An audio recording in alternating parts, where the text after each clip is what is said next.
Itatapat ko na lang. Salamat po, Panginoon Kristo. Nakarating po ako dito sa lugar ng kapatid ko na binigyan niyo po ng kaalaman. Na gumaling po ako ng lubusan. Maraming narating na albularyo, doktor, pero hindi po nila ako napapagaling.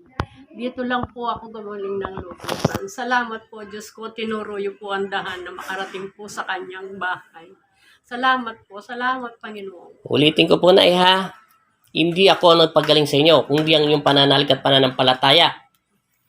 At ilang taon na kayo ginapos ni Satanas? Ilang taon nyo na pala sakit yan? May 2 taon na po. Sa 2 taon ay linggo kayo ginamot, di ba? Opo. Ngayon bumalik lang kayo para magpasalamat. Opo. Kayo yung nakakamoy ng ano ba yun? Kambing.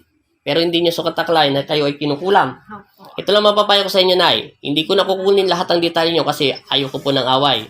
Ang pinadala lang sa akin ng Panginoon ay ibalik daw lahat ng mga tao, unang-una sa pagdarasal, sa panalangin, pagpapatawad at humingi ng kapatawaran. Pag nagawa natin daw lahat yon at marunong na tayo magpatawad, yun ang ibig sabihin, magiging banal ka.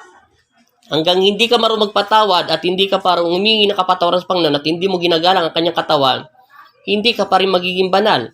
Lahat tayo ay meron tayong pananagutan. Pangalawa na ito lang mapapayo ko sa inyo.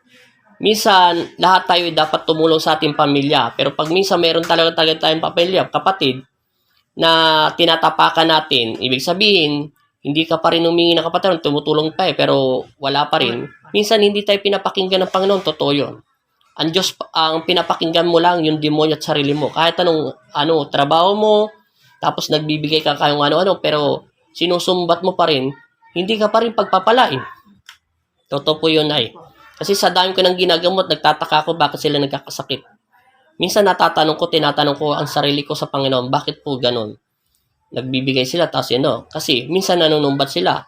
Tapos yung iba naman nilang kapatid, halimbawa, na mahirap lang, hindi nila tinutulungan. Meron namang kapatid, tinutulungan mo, baliktad, ikaw naman ang masama.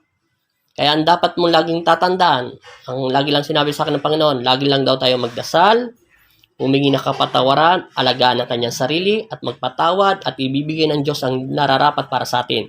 At ilalayo niya tayo lahat sa kapamakan. At lahat ng ating panalangin ay pakinggan ng Panginoon Kristo, at ibibigay niya ang lahat para sa ating pamilya. Yun lamang. At maraming salamat, Nay, ha?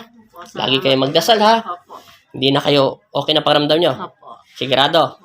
Wala na?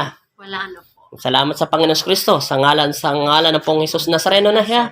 Maraming salamat po sa inyo at God bless. Okay na. Thank you. Okay, thank you po. Salamat. Salamat.